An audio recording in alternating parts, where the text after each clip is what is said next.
Hi friends, நாம் இப்போ no veggie கறி அப்படின்னு காய்கறி இல்லாமல் சூப்பரான ஒரு குழம்பு தான் ரெடி பண்ண போகிறோம் சாதத்துக்கு.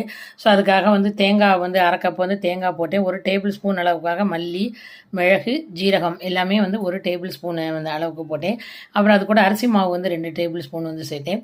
அப்புறம் 5-6 பூண்டு பல், அப்புறம் 2 இன்ச்சு சைஸ்க்கான இஞ்சி 2 பீஸு, இதெல்லாமே போட்டு நம்ம கொஞ்சம் தண்ணி ஊற்றி நல்லா ஃபைன் பேஸ்ட் அரைச்சி எடுத்துக்கிறோம். இப்போ கடாயில் நல்லெண்ணெய் ஊற்றிருக்கேன். எண்ணெய் குக்கிங் ஆயில் எடுத்துக்கலாம். அப்புறம் கடுகு போட்டு வெந்தயம் 1 டீஸ்பூன் போட்டு வெங்காயம் 1 கட் பண்ணி வச்சுருந்தேன். அது கருவேப்பிலை எல்லாம் போட்டு நல்லா ஃப்ரை பண்ணிவிட்டு அப்புறம் அரைச்சி வச்சுருந்த மசாலா புளித்தண்ணி சேர்க்குறோம். இது 2 கப்பு அளவுக்கான புளித்தண்ணி சேர்த்து கொஞ்சமாக உப்புத்தூள், மஞ்சள் தூள், காரத்தூள் போட்டு நல்லா கொதிக்க வச்சு எடுத்திங்கன்னா அருமையான நோ வெஜ் கறி, அதாவது காய்கறி இல்லாத நேரத்தில் உங்களுக்கு குழம்பு செய்யணும், சாதத்துக்கு குழம்பு சாப்பிடணும், குழம்பு வேணும் அப்படிங்கும்போது அருமையான ரெசிபி இது.